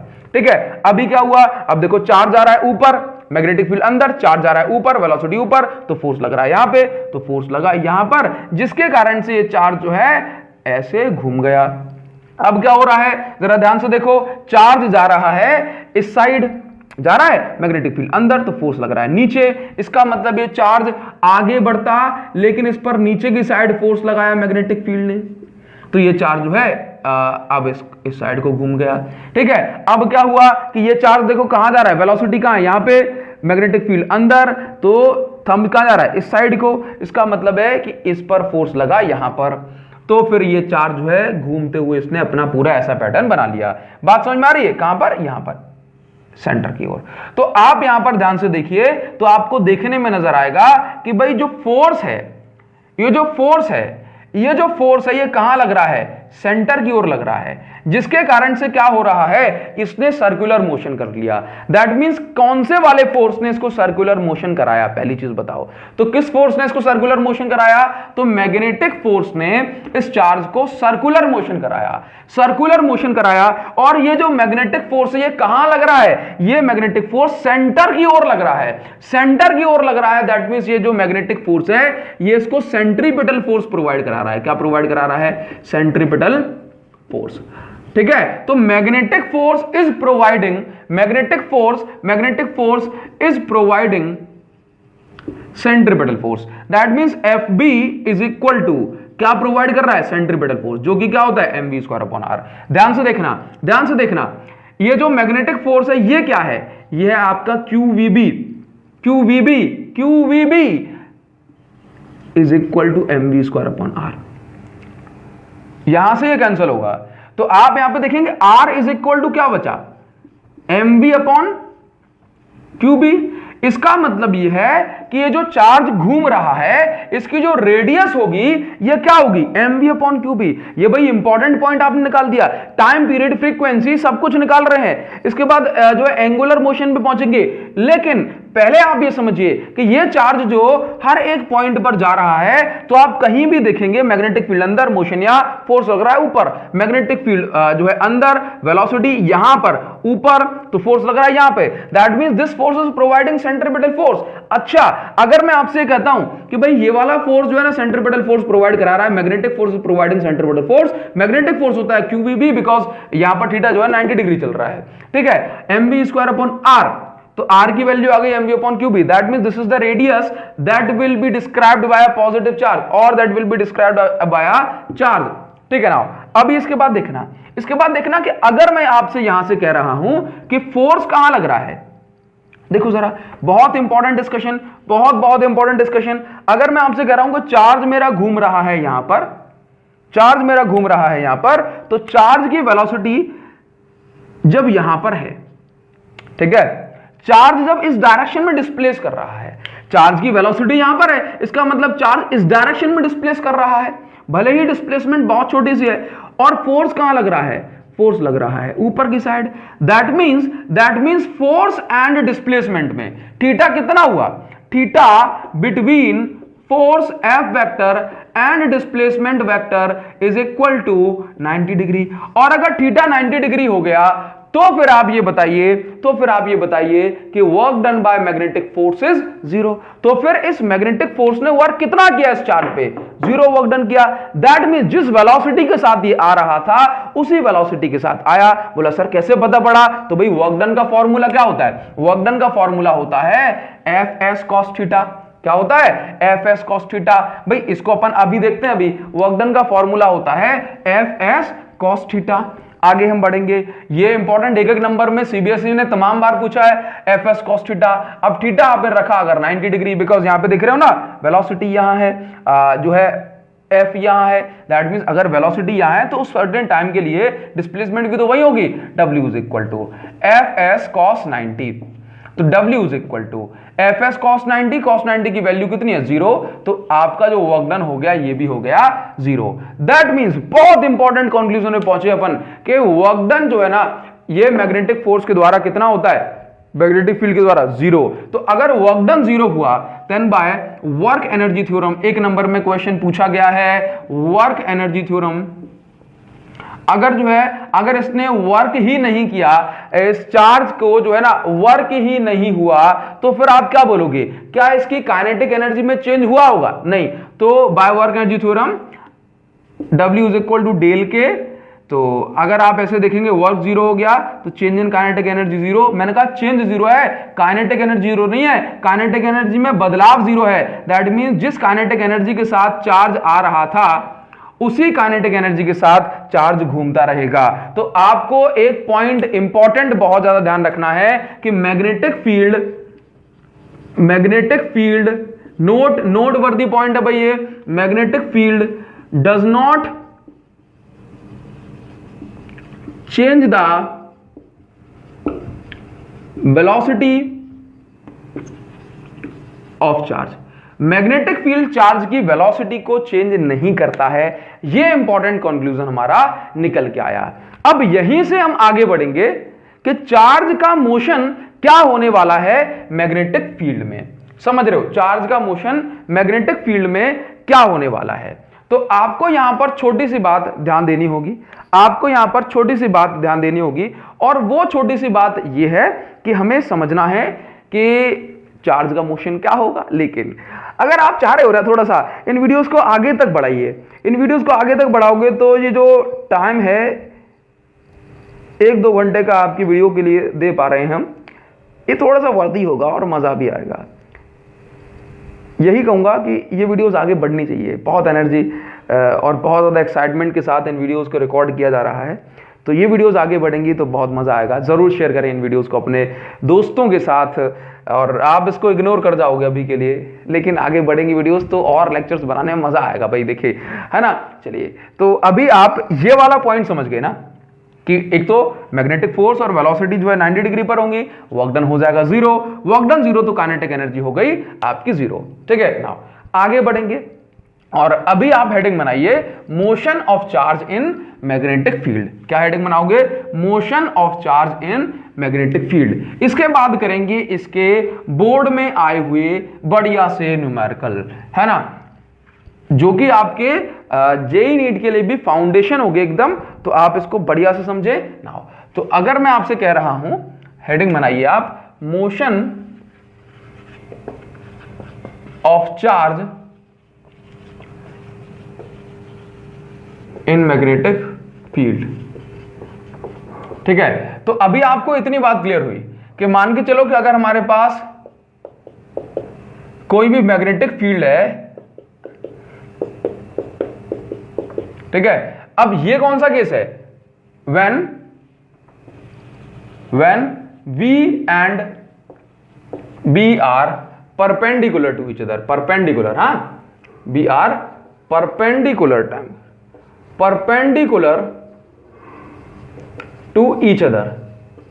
इसके बाद हम अगला केस जो लेंगे वो एंगुलर मोशन के लिए लेंगे। नाउ तो आपने देखा कि ये जो है ना, ये चार्ज हमारा मोशन कर रहा है, परफेक्ट सर्कल तो नहीं बन पाया, लेकिन ठीक है, चलो, ये चार्ज मोशन कर रहा है। यहां पर अगर मैं वेलोसिटी देख रहा हूं तो वेलोसिटी यहां पर ऐसे होगी, ये वेलोसिटी है चार्ज की, और ये जो है ना फोर्स लग रहा है इस डायरेक्शन में। दैट मीन्स पहला काम हमें जो करना है, ये हमें निकालना है रेडियस ऑफ सर्कल। क्या निकालना है? Radius of circle.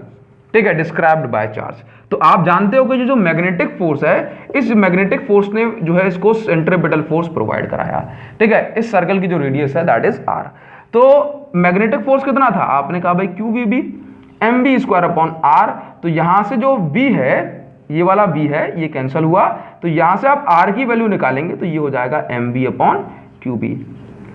बहुत सही, M B upon Q B. Now इसके बाद ये तो हो गया radius of circle described by charge. इसके बाद हमें निकालना होता है कि यदि कोई चार्ज सुनिएगा, यदि कोई चार्ज जो है घूम रहा है तो फिर उसका टाइम पीरियड भी होगा कि भाई एक साइकिल कितने सेकंड में पूरी हो जाएगी। तो टाइम पीरियड का जो फॉर्मूला होता है, टाइम पीरियड का जो फॉर्मूला होगा ये हो जाएगा आपके पास, ये हो जाएगा आपके पास इसकी total distance upon magnitude of velocity, magnitude of velocity जो उसकी लीनियर वेलोसिटी है।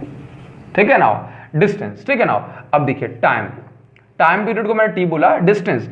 अगर एक सर्कल को मैं ओपन करता हूं तो डिस्टेंस कितनी निकलेगी, 2 पाई आर, 2 पाई इंटू रेडियस। ठीक है, मैग्नीट्यूड ऑफ वेलोसिटी कितना है, आपने कहा बी, तो T is equal to 2 pi into R के प्लेस पर मैं लिखूंगा M B upon Q B, और v मेरा जो है ऑलरेडी नीचे दिया हुआ है, ये जो v है यहां पर लिखा ही हुआ है, तो v से v कैंसिल हो जाएगा। तो टाइम पीरियड जो निकल के आएगा that is 2 pi M upon Q B.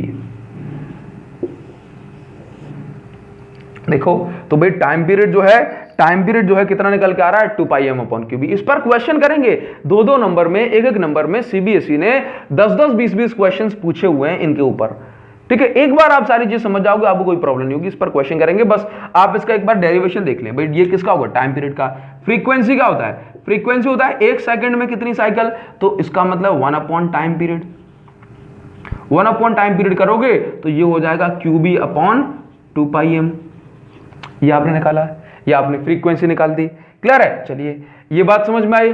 अब अगर आप इसमें निकालना चाहते हैं, मान के चलिए काइनेटिक एनर्जी गेन्ड बाय, अच्छा काइनेटिक एनर्जी तो उतनी ही रहेगी, काइनेटिक एनर्जी तो उस केस में उतनी ही रहेगी, इसमें कोई दिक्कत ही नहीं है। लेकिन फिर भी अगर आप काइनेटिक एनर्जी निकालना चाहते हैं, E इज इक्वल टू, ये होता है आपका हाफ एम बी स्क्वायर, तो E is equal to half M के प्लेस पर एम रखो, वी स्क्वायर की वैल्यू यहां से निकाल दो। अगर आप चाहें तो वी स्क्वायर की वैल्यू यहां से निकाल दें, ये वाली इक्वेशन से।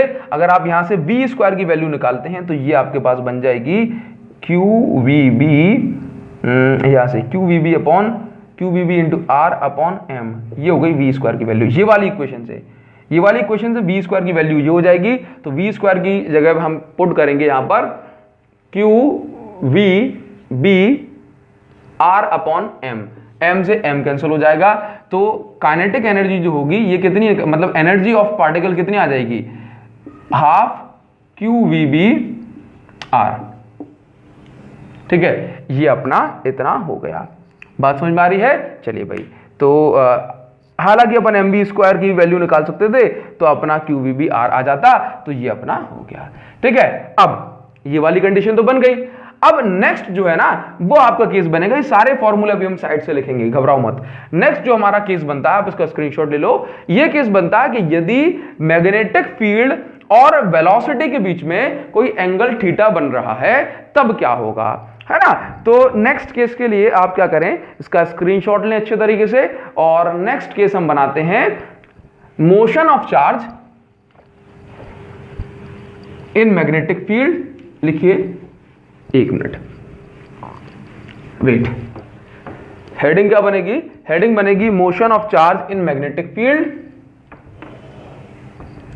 Motion of charge in magnetic field when velocity of charge is making angle theta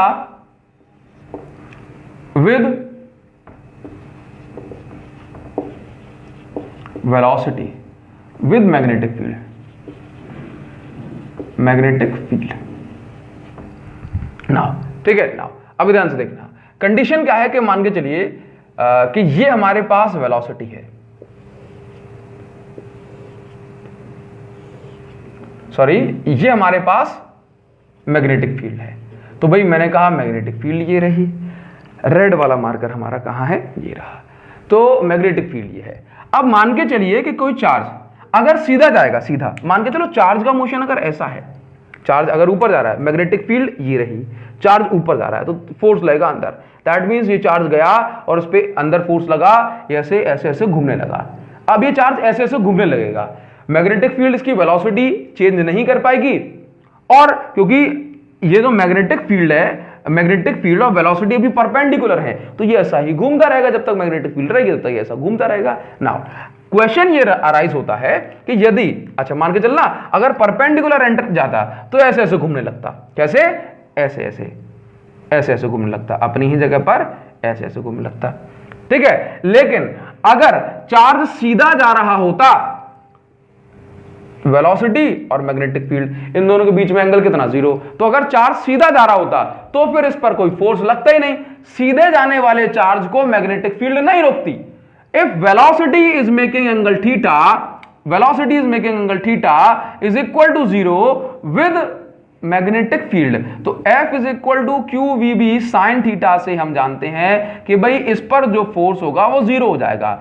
that means velocity का अगर कोई भी कंपोनेंट मैग्नेटिक फील्ड के पैरेलल है, या कोई मैग्नेटिक फील्ड या कोई वेलोसिटी मैग्नेटिक फील्ड के साथ 0 डिग्री बना रही है, या कहूं कोई भी वेलोसिटी मैग्नेटिक फील्ड के साथ पैरेलल है, तो फिर उस parallel component of magnetic field पर जो मैग्नेटिक फोर्स होता है वो 0 होता है। यानी कि अगर उस पर मैग्नेटिक फोर्स नहीं लगेगा तो वो वाला चार्ज जो है आगे बढ़ता हुआ चला जाएगा। बस यही बात आपको ध्यान रखनी है। तो मान के चलिए कि अगर कोई चार्ज है ना, बात पे आ गए अपन कि अगर कोई चार्ज, वेट, अगर कोई चार्ज ऐसे एंटर कर रहा है परपेंडिकुलर तो ऐसे ऐसे घूमता रहेगा, अगर कोई चार्ज आगे जा रहा है तो भाई एकदम जो है ना पैरेलल, तो पैरेलल वाले पे चार्ज पर कोई फोर्स लगा नहीं सकती मैग्नेटिक फील्ड। तो अगर चार्ज परपेंडिकुलर तो गोल गोल घूमेगा, आगे बढ़ रहा है पैरेलल तो वो आगे जाता चला जाएगा। तो मान के चलिए कि अगर हमारे पास कोई चार्ज है और ये चार्ज कुछ इस तरह से एंटर कर रहा है with velocity v in magnetic field and it is making angle theta,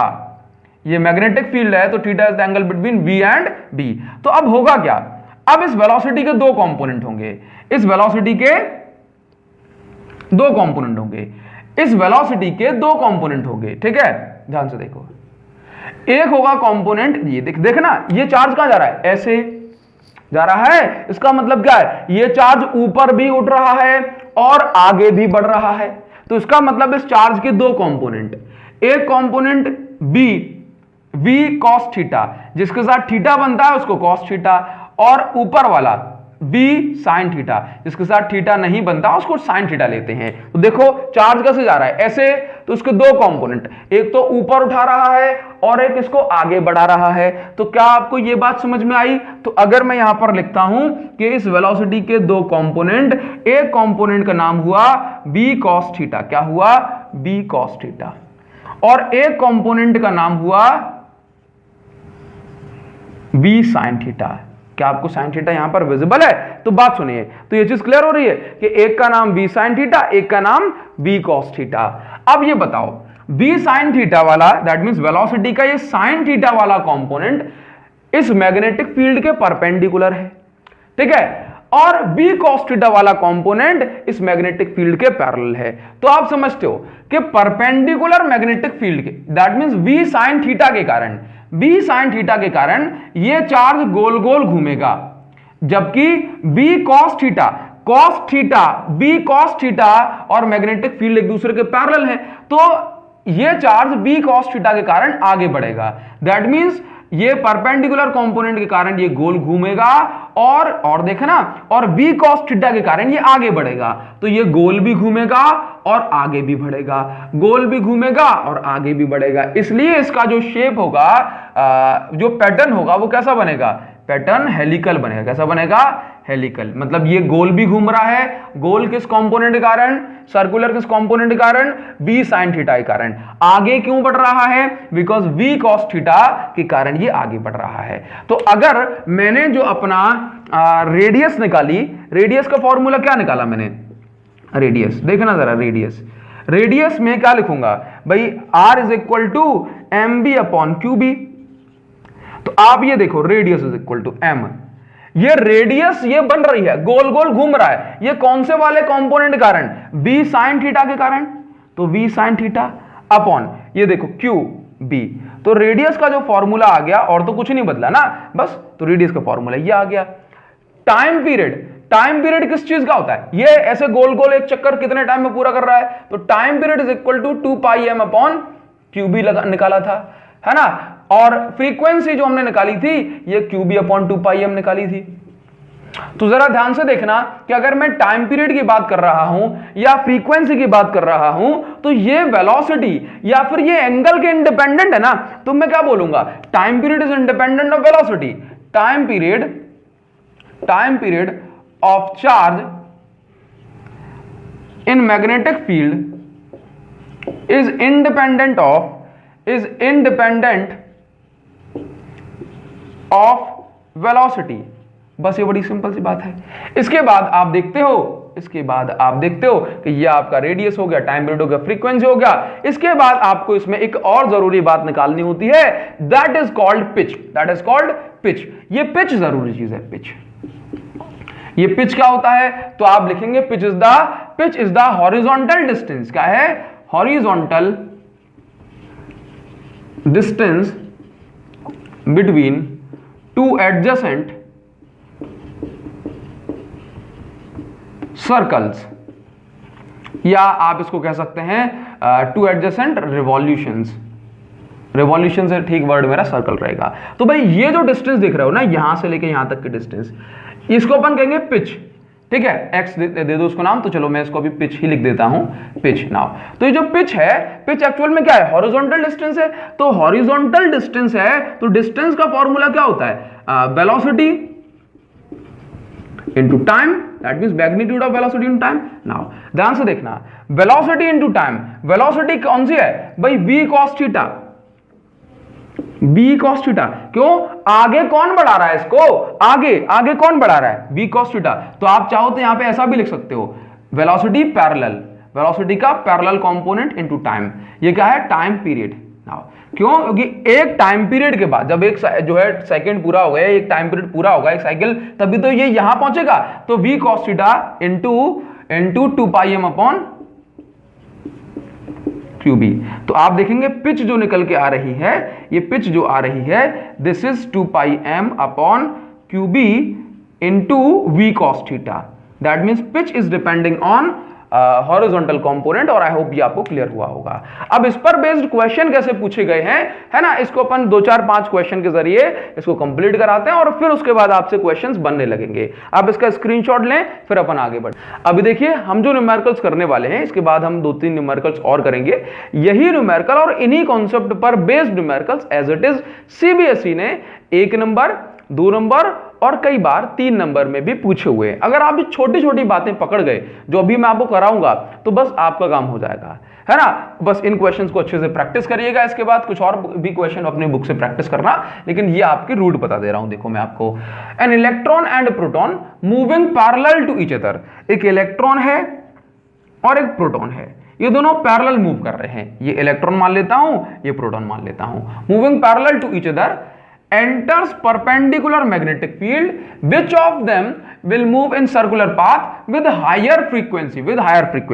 तो भाई मान के चलो इलेक्ट्रॉन और प्रोटॉन एंटर कर रहे हैं परपेंडिकुलर मैग्नेटिक फील्ड में। तो मैग्नेटिक फील्ड हमने कहा कि अंदर हो गई और इनका मोशन इस साइड जा रहा है।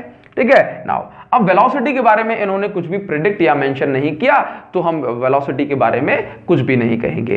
देखिए अब प्रोटॉन एंड, चलिए तो सेम क्वेश्चन। तो आपसे कहा गया कि एक इलेक्ट्रॉन प्रोटॉन एंटर कर रहे हैं पैरेलल टू ईच अदर। तो भाई जब ये मैग्नेटिक फील्ड में एंटर करेंगे तो कौन हायर फ्रीक्वेंसी के साथ सर्कुलर पाथ जो है अपना ट्रेस करेगा। तो जरा देखना, सबसे पहले फ्रीक्वेंसी जानते हो ना क्या होता है? फ्रीक्वेंसी का मतलब है कि एक सेकंड में कितनी साइकिल, इसको अपन कहते हैं फ्रीक्वेंसी। तो भाई जो ज्यादा फास्ट घूम रहा होगा वो ज्यादा साइकिल पूरी कर लेगा। या फिर दूसरी चीज ये भी हो सकती है कि अगर दोनों की वेलोसिटी जो है, दोनों की वेलोसिटी अगर बराबर है, ठीक है, तो कोई भी फास्ट नहीं घूम रहा, तो भाई जो छोटा सर्कल बनाएगा वो ज्यादा चक्कर लगा लेगा, है ना। तो जो फ्रीक्वेंसी निकालने के कई सारे तरीके हो सकते हैं। देखो मैं आपको दोनों मेथड बताता हूं। तो देखना कैसे निकालेंगे हायर फ्रीक्वेंसी। तो भाई फ्रीक्वेंसी हमने पढ़ा है, फॉर्मूला होता है, टाइम पीरियड का फॉर्मूला क्या बनाया था, 2πm/qb। ठीक है, तो फ्रीक्वेंसी फॉर्मूला हो जाएगा qb/2πm।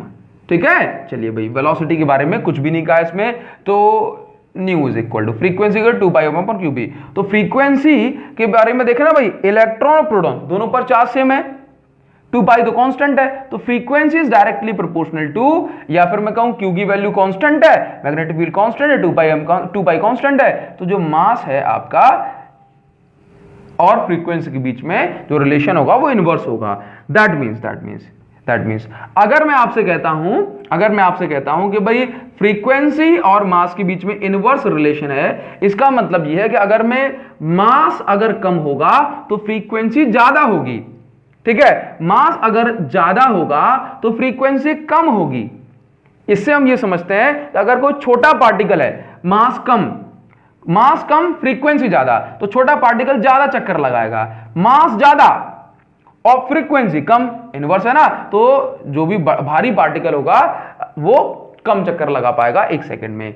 आप ऐसे नहीं समझते तो आप ऐसा तो जानते हैं कि भाई nu is inversely proportional to mass, तो भाई mass of electron is less than mass of proton, तो फिर frequency of electron will be greater than frequency of proton. समझे। नेक्स्ट क्वेश्चन क्या कहता है, इसको एक बार पढ़िए तरीके से।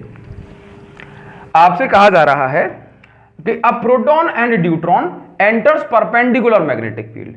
एक प्रोटॉन है और न्यूट्रॉन है ना। अब देखो मैं आपको बताऊं ड्यूट्रॉन क्या होता है, आप में से सारे लोग जानते होंगे, लेकिन फिर भी जो नहीं जान पा रहे हैं उनके लिए होता है। ड्यूट्रॉन क्या होता है, एक्चुअल में ये हाइड्रोजन का आइसोटोप है। हाँ, तो ड्यूट्रॉन के पास एक प्रोटॉन और एक न्यूट्रॉन होता है, एक प्रोटॉन और एक न्यूट्रॉन। ठीक है, और एक प्रोटॉन के पास सिर्फ एक प्रोटॉन है। तो मान के चलो कि एक प्रोटॉन और एक ड्यूट्रॉन पैरेलली एंटर कर रहे हैं परपेंडिकुलर मैग्नेटिक फील्ड में। दोनों की जो मैग्नेटिक फील्ड है वो मूविंग विद वेलोसिटी v। हाँ, ट्रेस देयर ट्रेजेक्टरी। मान के चलो मैग्नेटिक फील्ड ये रही, दोनों इस परपेंडिकुलर मैग्नेटिक फील्ड में एंटर कर रहे हैं, तो आपको इसकी ट्रेजेक्टरी ड्रॉ करनी है। ट्रेजेक्टरी मतलब इनका पाथ कैसा होगा। तो देखो कैसे करेंगे, तो देखना जैसे कि पहले देखो दोनों के ऊपर, ड्यूट्रॉन के ऊपर और प्रोटॉन के ऊपर, दोनों के ऊपर, सॉरी एक प्रोटॉन देखना, तो ड्यूट्रॉन के ऊपर और प्रोटॉन के ऊपर दोनों पर चार्ज कितना है, तो न्यूट्रॉन के ऊपर तो कोई चार्ज होता नहीं है, तो दोनों के ऊपर एक एक पॉजिटिव चार्ज है, तो चार्ज तो दोनों पे बराबर है, दोनों का Q बराबर है, दोनों की वेलोसिटी बराबर है, और मैग्नेटिक फील्ड एक ही है, तो मैग्नेटिक फील्ड भी जो है बराबर है। तो इसका मतलब ट्रेजेक्टरी किस पर डिपेंड करेगी, जरा देख लेते हैं। देखो ट्रेजेक्टरी का मतलब इसका पाथ कैसा होगा, दोनों का अपन को ट्रेजेक्टरी ड्रॉ करनी है। तो देखना सबसे पहले फोर्स कहां लगेगा, मैग्नेटिक फील्ड अंदर, वेलोसिटी ये, तो फोर्स ऊपर, तो फोर्स लगेगा ऊपर, मतलब दोनों चार्जेस ऊपर जाएंगे। लेकिन ट्रेजेक्टरी कैसे बनेगी, जरा इस पे ध्यान देते हैं। क्या दोनों चार्जेस ऊपर जाएंगे, क्या दोनों चार्जेस का पाथ एक ही होगा, यानी कि जो रेडियस दोनों की बराबर होगी अलग अलग। तो देखो रेडियस का फॉर्मूला क्या होता है भाई, r is equal to mv/qb, तो r is equal to mv/qb। तो देखना q, b और v तीनों कांस्टेंट है, तो रेडियस किस पे डिपेंड कर रही है, रेडियस डिपेंड कर रही है मास पे। तो इसका मतलब जिसका मास ज्यादा वो बड़ा जो है पाथ डिस्क्राइब करेगा। तो भाई ड्यूट्रॉन, देखो ड्यूट्रॉन के पास एक प्रोटॉन एक न्यूट्रॉन, इसके पास बेचारे के पास सिर्फ एक ही प्रोटॉन। तो भाई तो समझ रहे हो ना, प्रोटॉन का मास कम होने के कारण से, प्रोटॉन का मास कम, mass of proton is less than mass of deuteron, तो रेडियस ऑफ प्रोटॉन, देख रहे हो, radius of proton will be less than radius of deuteron. तो भाई अगर प्रोटॉन की रेडियस ये रही, प्रोटॉन की रेडियस ये रही, ठीक है, तो ड्यूट्रॉन की रेडियस इससे बड़ी होगी। ठीक है, ये बात समझ में आ रही है, ये क्या है, रेडियस ऑफ ड्यूट्रॉन। तो ये सेकंड वाले का आंसर हो गया कि दोनों की ट्रेजेक्टरी ड्रॉ करनी है, और आप पहले ये बताएंगे तब जाकर के इसकी ट्रेजेक्टरी ड्रॉ करेंगे। पीछे से पूरा दिखाई दे रहा है नीचे तक, चलिए बहुत सुंदर। नाउ अभी जो नेक्स्ट क्वेश्चन आपको मिल रहा है, जरा इसको ध्यान देना। ये क्वेश्चंस एक एक दो नंबर में पूछे गए हैं। ठीक है, चलिए मान के चलिए ये तीसरा क्वेश्चन जो है, मैं इसको फोर्थ क्वेश्चन देता हूं, थर्ड वाला क्वेश्चन हम बाद में देखते हैं। ठीक है, चलो पहले थर्ड वाला देख लेते हैं। आपसे कह रहा है narrow beam of proton and deuteron each moving velocity v, ये अलग क्वेश्चन है। एक नैरो बीम है, प्रोटॉन की, ये जा रहा है मान के चलिए भाई प्रोटॉन और ये जा रहा है ड्यूट्रॉन, ठीक है। दोनों की वेलोसिटी कैसी है, दोनों की वेलोसिटी है v, दोनों की वेलोसिटी कैसे है v, दोनों एक दूसरे के पैरेलल चल रहे हैं, दोनों का मोमेंटम सेम है। क्या मोमेंटम सेम है भाई, सेम मोमेंटम है दोनों का। Each moving perpendicular to magnetic, what would be the ratio, what would be the ratio of circular path, that means एक प्रोटॉन और एक न्यूट्रॉन जा रहे हैं, परपेंडिकुलर मैग्नेटिक फील्ड में एंटर कर रहे हैं, दोनों का मोमेंटम सेम है। मोमेंटम सेम का मतलब है कि मास इनटू वेलोसिटी जो है ना, ये दोनों का मोमेंटम सेम आ रहा है। तो आपसे पूछा जा रहा है कि अगर ये दोनों एंटर करेंगे तो इन दोनों का जो सर्कुलर पाथ होगा, इनका रेशो क्या होगा। सर्कुलर पाथ का रेशो पूछा जाए तो रेडियस का रेशो पूछता है। इसका मतलब चेक कर लो कि रेडियस, तो रेडियस देखना, रेडियस का फॉर्मूला होता है mb/qb। देखना जरा ध्यान से, तो ध्यान से देखोगे तो आपको मिलेगा, तो आपको मिल जाएगा कि भाई रेडियस, भाई मोमेंटम तो दोनों का सेम है, तो इसका मतलब मास और वेलोसिटी पे डिपेंड करेगा नहीं, मैग्नेटिक फील्ड कांस्टेंट है। तो अब आप देखो, तो देखना चार्ज प्रोटॉन पे भी एक पॉजिटिव, न्यूट्रॉन पे भी एक पॉजिटिव, तो भाई दोनों का जो रेडियस होगी ना, ये बराबर होगी। तो आप क्या बोलेंगे यहां पर आपको ड्रॉ नहीं करना है, सिर्फ आपको बताना है कि भाई देखना जरा, radius is inversely proportional to charge, क्योंकि मोमेंटम तो सेम आ गया, तो भाई चार्ज पर डिपेंड करने वाली है बाकी। तो आप देखेंगे चार्ज ऑन, तो आप देखना charge on proton is equal to charge on deuteron. तो आप देखेंगे radius of proton will be equal to radius of deuteron. तो इन दोनों का अगर आप रेशो भी निकालेंगे Rp/Rd, तो ये आ जाएगा आपका 1:1। ये जरूरी बात है, ये आपका क्वेश्चन हो गया, ठीक है। नाउ नेक्स्ट क्वेश्चन आपको देता हूं कि मान के चलिए कि आपके पास एक अल्फा, एक इलेक्ट्रॉन और एक न्यूट्रॉन है। क्या कहा, अल्फा, इलेक्ट्रॉन और न्यूट्रॉन, दोनों की आपको तीनों की ट्रेजेक्टरी ड्रॉ करनी है। फोर्थ वाला क्वेश्चन ये रहा कि मान के चलो ये आपके पास मैग्नेटिक फील्ड है और इस मैग्नेटिक फील्ड में एंटर कर रहे हैं। ये क्वेश्चन 3 नंबर में पूछा, कितने नंबर में, ये क्वेश्चन 3 नंबर में पूछा गया, ठीक है। और 3 नंबर में जो क्वेश्चन पूछा गया, इसमें पूरी चीज क्या है, बस यही कहा गया कि भाई वेलोसिटी इक्वल है, अब ये एंटर कर रहे हैं, तो इनकी जो है ना ट्रेजेक्टरी आपको ड्रॉ करनी है। तो क्या करेंगे, जरा ध्यान से देखो, ये देखो, ये अल्फा पार्टिकल है, ये आपके पास जो है ये न्यूट्रॉन कह दिया, और ये आपके पास कह दिया इलेक्ट्रॉन। अब ये एंटर कर रहे हैं, तो क्या करेंगे भाई, बड़ा ही सिंपल सा काम आपको करना है। देखना जरा, अल्फा कैसा, अल्फा पार्टिकल एक्चुअल में क्या होता है, अल्फा पार्टिकल का मतलब है 2 proton 2 neutron, that means helium के न्यूक्लियस को, हीलियम न्यूक्लियस को आप अल्फा पार्टिकल कह देते हैं। अल्फा पार्टिकल में 2 प्रोटॉन होते हैं, 2 न्यूट्रॉन होते हैं। तो जरा ध्यान से देखना कि इसके पास, अल्फा पार्टिकल के पास 2 प्रोटॉन 2 न्यूट्रॉन, इसका मतलब है कि इसके पास 2 पॉजिटिव चार्ज हैं, इलेक्ट्रॉन के पास एक सिंगल नेगेटिव चार्ज है, और न्यूट्रॉन के पास कोई चार्ज है ही नहीं। तो न्यूट्रॉन के केस में अगर मैं देखूंगा तो F is equal to QVB, तो Q हो जाएगा 0, तो न्यूट्रॉन पर तो कोई भी जो है फोर्स लगेगा नहीं, तो न्यूट्रॉन तो निकल जाएगा सीधा, ठीक है, न्यूट्रॉन तो निकल जाएगा सीधा। तो चलिए मैं न्यूट्रॉन की ट्रेजेक्टरी बता रहा हूं कि भाई न्यूट्रॉन तो निकल गया सीधा। अब अगर मैं देखूं अल्फा पार्टिकल, तो अल्फा पार्टिकल जरा देखना, पॉजिटिव है तो फोर्स लगेगा ऊपर, तो अल्फा पार्टिकल जाएगा ये ऊपर। अब इलेक्ट्रॉन को देख लो, इलेक्ट्रॉन कहां जाना चाहिए, तो इलेक्ट्रॉन जाना चाहिए नीचे। कहां जाना चाहिए, इलेक्ट्रॉन कहां जाना चाहिए, क्योंकि अगर अल्फा पार्टिकल पर ऊपर फोर्स लग रहा है तो इलेक्ट्रॉन पर लगेगा नीचे। अगर आपसे इसमें रेडियस का रेशियो पूछा जाए तो आप एग्जैक्ट बता सकते हैं, नहीं बता सकते आसानी से, तो देखो मैं आपको बताऊं, तो जरा देखना, तो आपका ये जो न्यूट्रॉन है ये ऐसे ही जो है सीधा चला जाएगा, ये न्यूट्रॉन सीधे चला जाएगा। तो अगर मैं आपसे कहता हूं रेडियस निकालना है, तो रेडियस के लिए आप निकालेंगे mb/qb। तो जरा देखना, मास ऑफ प्रोटॉन, फिर आपको वैल्यू पुट करनी पड़ेगी, ठीक है। इसके बाद वेलोसिटी दोनों की, ठीक है, चार्ज दोनों पे सेम नहीं है, तो फिर इस तरह से सीधा सीधा काम नहीं चलेगा, ठीक है ना। चार्ज दोनों पे सेम नहीं है, क्योंकि मास की वैल्यू अगर कह देता कि दिस इज 1800 टाइम्स जो हैवियर, तो अपन उसमें कुछ करते, अदरवाइज क्वेश्चन में आपसे रेडियस नहीं पूछेगा, सिर्फ ट्रेजेक्टरी पूछा जाएगा। एक क्वेश्चन और मैं यहां पे लिखता हूं, इसके बाद थोड़ा सा जो है क्वेश्चन का भी टाइम हो रहा है मेरा, तो फिर यहां पर इसको जो है, इस वीडियो को फिर हम फिनिश करेंगे, और सेम टाइप के क्वेश्चंस आपको प्रैक्टिस करना है। तो एक क्वेश्चन मैं यहां पर और लिख रहा हूं। यहां पर आपको जो नेक्स्ट क्वेश्चन मिल गया है, ये है आपके पास कि भाई 2 पार्टिकल, बढ़िया से इसको सोचना, एक बार समझना, और क्वेश्चन एक बार आप खुद से करके देखें, इसके बाद इस वीडियो को जो है ना रिज्यूम करें ना। तो अभी अगर आपसे कहा जा रहा है कि 2 पार्टिकल हैं A एंड B, देखो मैं इसको ड्रॉ कर लेता हूं भाई, मेरे पास 2 पार्टिकल है, एक पार्टिकल है A और एक पार्टिकल है B, ठीक है।